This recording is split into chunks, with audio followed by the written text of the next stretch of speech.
आप सभी का एक बार फिर से study with Anil sir YouTube channel में स्वागत है। पर्यावरण शिक्षा के अंतर्गत पहला टॉपिक है पर्यावरण। पर्यावरण के अर्थ, परिभाषा व उसके आयाम, और साथ ही किसी भी परीक्षा के लिए बहुत ही प्रमुख दिवस जो केवल पर्यावरण से संबंधित जो दिवस हैं वो इस वीडियो में चर्चा करेंगे। इस वीडियो के अंत तक आप जरूर बने रहिएगा, आपके लिए बहुत ही महत्वपूर्ण है। ये पर्यावरण का जो टॉपिक है आपके बीएड, डीएलएड और अन्य तमाम कंपटीशन परीक्षाओं के लिए भी अति महत्वपूर्ण है। आइए, पर्यावरण विषय के अंतर्गत सबसे पहला टॉपिक है पर्यावरण। पर्यावरण के बारे में हम लोग समझते हैं। सबसे पहले पर्यावरण का अर्थ तमाम परीक्षाओं में पूछता है कि पर्यावरण के पहले अर्थ को स्पष्ट कीजिए, उसके बाद परिभाषा बताइए। तो सबसे पहले हम लोग पर्यावरण के अर्थ को स्पष्ट करते हैं। देखिए, यहाँ पर लिखा है पर्यावरण शब्द का निर्माण दो शब्दों से मिलकर हुआ है, परिधन, आवरण। परि का अर्थ है चारों ओर से और आवरण का अर्थ होता है ढका हुआ।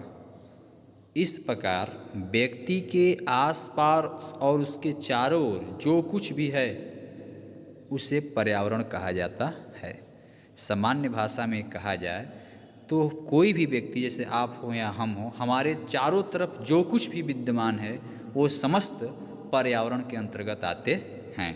ये सभी लोग जानते भी होंगे।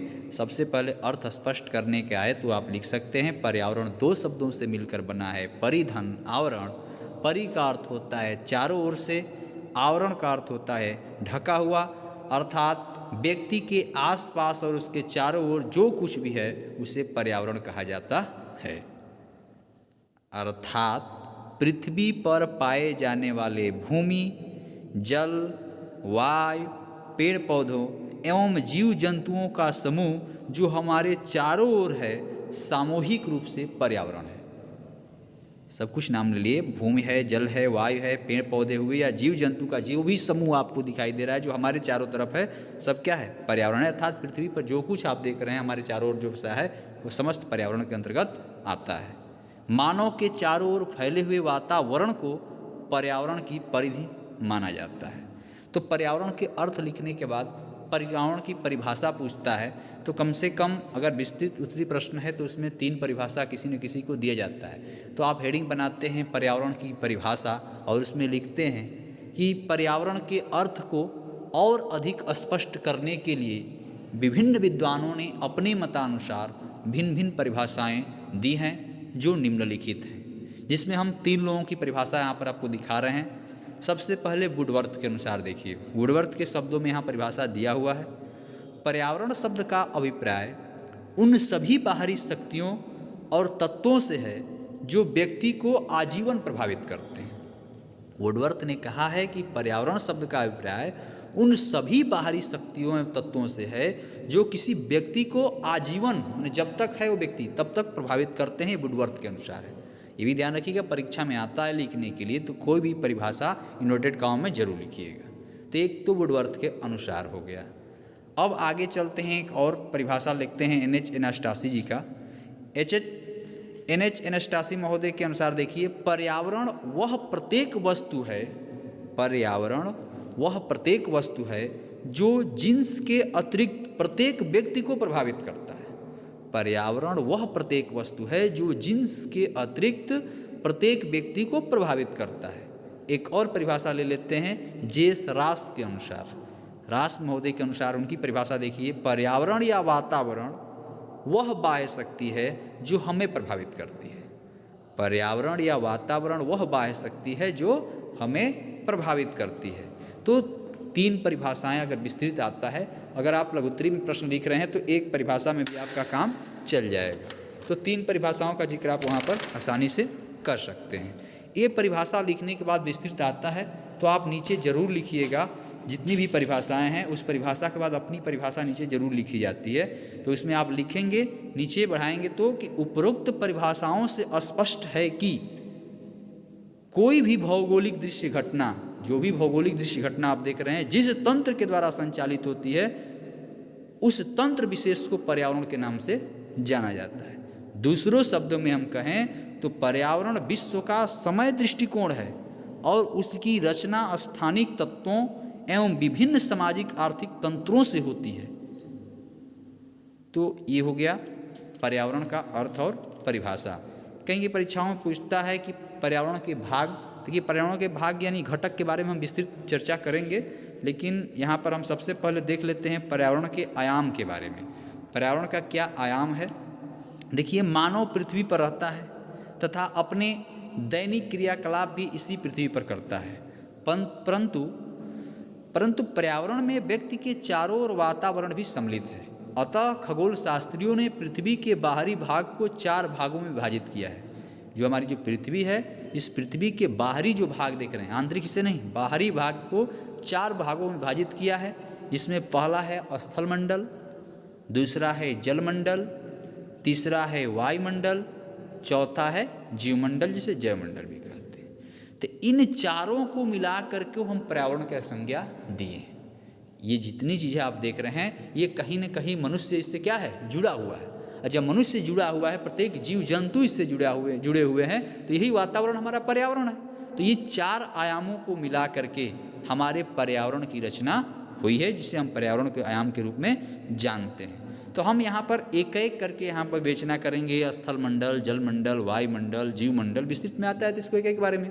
स्थलमंडल होता क्या है? तो आप सभी लोग जानते हैं कि पृथ्वी का वह भाग है जिस पर हम निवास करते हैं। जैसे मान लीजिए पृथ्वी हमारी आकृति कैसी है, गोलाकार है, ध्रुव पर चिपटी है। तो पृथ्वी का जो बाह्य आकार है, बाहरी रूप जो देख रहे हैं, जिस पर हम लोग निवास करते हैं, वही तो स्थलमंडल है, उसी को स्थलमंडल कहते हैं। इस स्थलमंडल के आंतरिक हिस्से में प्राकृतिक संसाधन बहुत भरे पड़े हुए हैं, बहुत भरे पड़े हैं।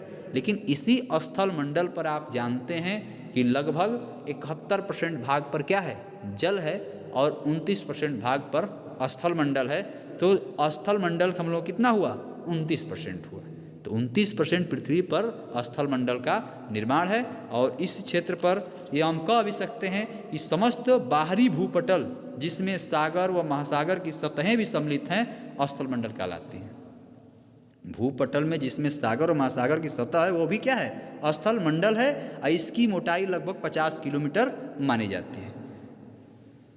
विभिन्न स्थानों को अलग अलग नाम भी दिया गया है। देखिए आप दिखा देते हैं, विभिन्न स्थानों को अलग अलग नाम दिए गए हैं जो निम्नवत हैं। जैसे महाद्वीप का नाम दिया गया है।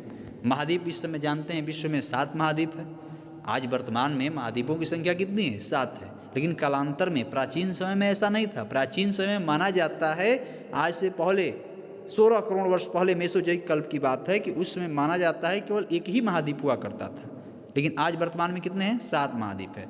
कह रहा है कि पृथ्वी के वह बड़े क्षेत्र जो लगभग चारों ओर पानी से घिरा है, उसे हम महाद्वीप कहते हैं। ठीक, कुल महाद्वीपों की संख्या 7 है। एशिया है, अफ्रीका है, उत्तरी अमेरिका है, दक्षिणी अमेरिका है, यूरोप है, ऑस्ट्रेलिया है तथा अंटार्कटिका महाद्वीप है। इसके बाद आते हैं पर्वत आते हैं। तो भूपटल पर जो ऊंचे उठे हुए भाग होते हैं, उन्हें हम पर्वत की संज्ञा देते हैं। और थोड़ा सा छोटी ऊंचाई वाले जो भाग होते हैं, उसे पहाड़ी की संज्ञा देते हैं। तो कहने का तात्पर्य है कि इस स्थल मंडल पर महाद्वीप भी हैं, पर्वत भी हैं, मरुस्थल भी हैं, उसके बाद द्वीप भी हैं। इसको मिला करके स्थल मंडल की संज्ञा दी गई है। और यह पर्यावरण का एक अभिन्न आयाम है। अब आगे चलते हैं हम लोग जलमंडल की तरफ। अभी आपको बताए कि धरातल का लगभग 71% भाग में क्या है, जलमंडल का विस्तार है। तो जलमंडल का विस्तार है, देखिए यहाँ पर लिखा भी है कि जलमंडल पृथ्वी का वह भाग है जो भूभाग के चारों ओर पानी और बर्फ के रूप में लिपटा हुआ है। पानी के रूप में क्या है, लिपटा हुआ है। और इसको भी देखिए यहाँ नीचे लिखा है कि जल निम्न जल राशियों में संग्रहित करता है। जैसे महासागर है, जितना भी महासागर, बड़े महासागर आप देख रहे हैं, इस समय महासागरों की संख्या कितनी है, 5 है। तो महासागर जो विस्तृत क्षेत्र में पाए जाते हैं, इसे हम जलमंडल के रूप में जानते हैं। जैसे 5 महासागर में पहला प्रशांत महासागर हो गया, अटलांटिक महासागर हो गया, हिंद महासागर हो गया, आर्कटिक महासागर हो गया, अंटार्कटिका महासागर हो गया। तो ये जल का अथाह भंडार इसमें है। जलमंडल में सबसे अधिक क्षेत्र में पाए जाने वाले महासागर हैं। उसके बाद हमारे समुद्र भी आते हैं। समुद्र है, समुद्र में जैसे देखते हैं आपकी बड़े जो भंडार हैं उससे थोड़ा सा मध्यम स्तर में आते हैं। जैसे मान लीजिए हमारा भारत है, भारतीय जो भूखंड देख रहे हैं, उसके नीचे आते हैं तो दक्षिण में आपका हिंद महासागर है। लेकिन उसके दोनों तरफ पूर्व और पश्चिम में महासागर है। एक तरफ पूर्व में जाएंगे तो बंगाल की खाड़ी समुद्र है, सागर है, और एक तरफ क्या है, अरब सागर है। तो ये आपके समुद्र में आते हैं। इसके बाद भी जल नदी के रूप में, झील के रूप में, जल प्रपात के रूप में पाई जाती है। तो इन समूहों को मिलाकर के जल मंडल की संज्ञा दी गई है। तो पर्यावरण के अंतर्गत वो भी हमसे कहीं न कहीं जुड़े हुए हैं, तो ये भी पर्यावरण का अभिन्न दूसरा आयाम है। तो स्थल मंडल हो गया, जल मंडल हो गया।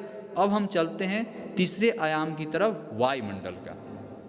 जैसा कि आप सभी लोग जानते हैं कि ये वायुमंडल पृथ्वी के धरातल के ऊपर बाह्य रूप में जो पाया जाता है हमारा वायुमंडल है, जिसे हम लोग कहते हैं गैसों के आवरण को वायुमंडल कहते हैं। वायुमंडल 3 तत्वों से मिलकर बना है। वायुमंडल 3 तत्वों से मिलकर बना है, जिसमें गैस है, दूसरा धूल के कण है और तीसरा है जलवाष्प यानी जल की बूंदों की मात्रा है। इनसे वायुमंडल का निर्माण हुआ है। तो ये जो हमारा खुला भाग, पृथ्वी के बाहर जो खुला भाग हमको दिखाई देता है, ये वायुमंडल है।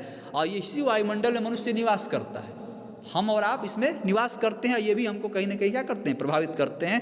तो ये भी हमसे जुड़े हुए हैं। तो ये पर्यावरण के अंतर्गत आते हैं। इनको भी 5 लेयर में बांटा गया है, 5 परतों में ऊपर के लेयर को बांटा गया है। जो सबसे पहली लेयर है उसको हम लोग क्या कहते हैं, क्षोभ मंडल कहते हैं। उसके बाद आगे बढ़ते हैं तो समताप आता है। उसके बाद जाते हैं तो मध्यमंडल आता है। उसके बाद आयन मंडल आता है और उसके बाद अंत में बहिर्मंडल या बाह्य मंडल की संज्ञा दी जाती है। अब इसके बारे में आप चर्चा करेंगे तो देखिए, क्षोभ मंडल पृथ्वी के सबसे नज़दीक का है, जिससे अधिकतम ऊंचाई इसकी 8 से 16 किलोमीटर मानी गई। देखिए यहाँ पर दिया है क्षोभ मंडल की 0 से 10 किलोमीटर। और जितने भी वायुमंडल संबंधी क्रियाएं होती हैं, घटनाएं होती हैं, जैसे आंधी का आना, तूफान का होना, वर्षा का होना, बिजली का चमकना, बिजली का गर्जना, आंधी तूफान, जितनी भी क्रियाएं होती हैं केवल क्षोभ मंडल में घटित होती हैं। कहने का तात्पर्य है कि जितना ये वायुमंडल आप देख रहे हैं, ये भी क्या है, पर्यावरण का ही अंग है, पर्यावरण के ही आयाम है। तो अभी आपने 3 पढ़ लिया, स्थल मंडल पढ़ लिया जिस पर हम निवास करते हैं, वो भी पर्यावरण के अभिन्न आयाम है क्योंकि हमसे जुड़े हुए हैं। जल मंडल है, वो भी हमसे जुड़े हुए हमारे चारों तरफ पाया जाता है, तो जलमंडल भी आयाम हो गया। इसके बाद हमने पढ़ा वायुमंडल। वायुमंडल में हम चारों तरफ वायुमंडल जितना भाग देख रहे हैं, अगर गैसें न रहें, जीवन प्रदायिनी गैसें न रहें, तभी हम जीवित नहीं रह सकते हैं। उन गैसों से पेड़ पौधे हैं, पेड़ पौधों से हम हैं, माने सब एक से जुड़े हुए हैं। तो जो हमारे आसपास जितने भी पाए जाते हैं सब पर्यावरण है। तो वायुमंडल भी हमारा आयाम हुआ। और इसके बाद जो चौथा आता है जीवमंडल, जिसे जैवमंडल के नाम से जाना जाता है। तो जीवमंडल से वास्तव में अगर जीवमंडल को आप जानना चाहते हैं तो बस ये जानिए कि जहाँ पर जीव है, जहाँ पर जैव है। जैव का मतलब हो गया कि जहाँ पर सब कुछ पाए जाते हैं, जीव जंतु, सूक्ष्म से लेकर के और हम लोगों के बृहद रूप जितना देख रहे हैं, इसी को हम जीवमंडल की संज्ञा देते हैं, जिसमें जैव और अजैव दोनों शामिल है। देखिए इसमें थोड़ा सा पढ़ देते हैं। जीवमंडल में लिखा हो यहाँ पर, जीवमंडल वास्तव में अपने आप में स्वतंत्र रूप से कोई क्षेत्र विशेष नहीं है। ये नहीं कि कोई क्षेत्र, जैसे स्थल मंडल तो दिखाई दे रहा है कि ये पृथ्वी के धरातल के ऊपर चारों तरफ जो दिखाई दे रहा है स्थल भाग, वो स्थल मंडल हो गया। जल वाला भाग दिखाई दे रहा है वो जलमंडल हो गया। और पृथ्वी के ऊपर जो खुला भाग दिखाई दे रहा है क्या हो गया, वायुमंडल हो गया। लेकिन जीवमंडल दिखाई नहीं दे रहा है। लेकिन ये तीनों के सम्मिश्रित में जहाँ जीव जगत जैव प्रधानता है, उसी को हम क्या कहते हैं, जैवमंडल कहते हैं। देखिए यहाँ लिखा है ना, क्षेत्र विशेष नहीं है, बल्कि यह जैविक वस्तुओं और उनके घेरे रखने वाले अजैविक वस्तुओं के बीच होने वाले परस्पर क्रियाकलापों का कार्यस्थल है। जहाँ जहाँ क्रियाकलाप होती है आपसी जीव जंतु की, वही क्या है, कार्यस्थल है। वस्तुतः यह ऐसा भाग है जहाँ पर जीवन संभव है। यहाँ पर वायुमंडल द्वारा प्रदत्त ऑक्सीजन तथा अन्य गैसें उपलब्ध होती हैं जो जीवन का आधार हैं। यहाँ पर सौर ऊर्जा भी वायुमंडल से होकर किरणों के रूप में पृथ्वी के सतह पर पहुँचती है, जिससे जीवों को सभी जैविक क्रियाएं संपन्न होती हैं। जीवमंडल पर 99.98% सूर्य से ही प्राप्त होती है। कह रहा है कि जीवमंडल पर 99.98% ऊर्जा किससे प्राप्त होती है, सूर्य से ही प्राप्त होती है। जलमंडल से पीने तथा अन्य कार्यों में जल की पूर्ति होती है। तो जीवमंडल से किसी भी क्रिया का प्रारंभ सौर ऊर्जा से होता है। सौर ऊर्जा सूर्य की किरणों के रूप में पृथ्वी पर आती है तथा पृथ्वी पर आधारित हरे पौधों में उपस्थित क्लोरोफिल तथा वातावरणीय कार्बन डाइऑक्साइड को कार्बोहाइड्रेट तथा ऑक्सीजन में परिवर्तित करती है। परिवर्तित करने की यह क्रिया प्रकाश संश्लेषण क्रिया कहलाती है। ऑक्सीजन वायुमंडल में जाकर अपना पूर्व स्थान ले लेती है तथा कार्बोहाइड्रेट पौधों द्वारा स्वयं में अवशोषित कर लिया जाता है, जो पौधों में ऊर्जा के रूप में उपस्थित रहता है। कहने का तात्पर्य है कि जहाँ पर जैव अजैव क्रियाकलापें होती हैं, जो तीनों मंडल आप देख रहे हैं, उसी के मुख्य भाग को हम क्या कहते हैं, जहाँ क्रियाकलाप होती है उस कार्यस्थल को ही हम जयमंडल कहते हैं। तो ये 4 आयाम हो गए, पूछता है परीक्षाओं में। तो पर्यावरण के अर्थ समझ गए। पृथ्वी पर जो भी हम लोग निवास करते हैं, किसी ही व्यक्ति विशेष के चारों तरफ जो कुछ भी पाया जाता है वो क्या है, पर्यावरण है। पर्यावरण की परिभाषा भी बता दिए 2-3 लोगों को, वुडवर्थ से लेकर के रास महोदय तक 3 लोगों की परिभाषा भी हो गई। उसके बाद आयाम भी हो गए। इसके बाद इसके घटक की चर्चा करेंगे। घटक को हम अगले पार्ट में देखते हैं। उससे पहले पर्यावरण से कुछ दिवस हैं। अगर ऑप्शनल परीक्षाओं में जाते हैं तो परीक्षाओं, कोई भी ऐसी परीक्षा ना हो जिसमें जीके और पर्यावरण से प्रश्न पूछे जाए, उसमें से एक प्रश्न इसमें से न आए। तो हम पर्यावरण की कुछ प्रमुख दिवस हैं उसके बारे में भी यहाँ पर हम लोग चर्चा कर लेते हैं कि प्रमुख दिवस कौन कौन से हैं। देखिए, प्रमुख दिवस में यहाँ पर दिया है जो पर्यावरण के लिए अति महत्वपूर्ण है, जो पर्यावरण से जुड़ा है उसी को यहाँ पर हम दिए हैं। और इसको ये 4-5 है, याद कर लेंगे तो कभी भूलेंगे नहीं। 2 फरवरी में आते हैं शुरुआत में ही, तो विश्व नम भूमि दिवस है। 2 फरवरी को विश्व नम भूमि दिवस है।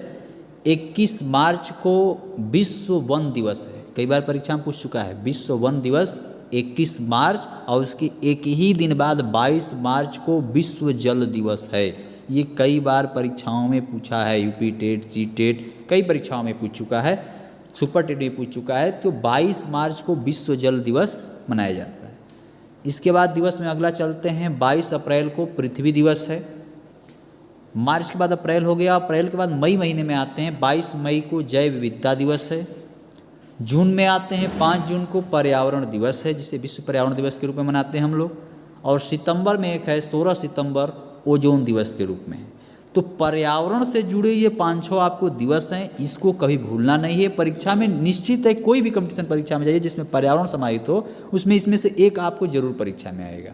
तो एक बार फिर देख लीजिए, 2 फरवरी विश्व नम भूमि दिवस है, 21 मार्च को विश्व वन दिवस है, 22 मार्च को विश्व जल दिवस है, 22 अप्रैल को विश्व पृथ्वी दिवस है, 22 मई को जैव विविधता दिवस है, 5 जून को पर्यावरण दिवस है, 16 सितंबर को ओजोन दिवस है। तो ये पर्यावरण के दिवस थे जो आपके किसी भी कंपटीशन परीक्षा के लिए अति महत्वपूर्ण है। तो आज हमने टॉपिक पर चर्चा किया पर्यावरण पर, पर्यावरण के अर्थ को आपको स्पष्ट किया गया है, पर्यावरण कहते किसे हैं। इसके बाद परिभाषा, विभिन्न विद्वानों की परिभाषा भी स्पष्ट कर दिए। इसके बाद पर्यावरण के आयाम पर विधिवत चर्चा किए। इसके शेष पार्ट अगले वीडियो में मिलते हैं, जिसमें आपको इसके घटक और विशेषताओं के बारे में जो भी होगा चर्चा करेंगे। तो इतने देर तक वीडियो में बने रहने के लिए आप लोगों का धन्यवाद।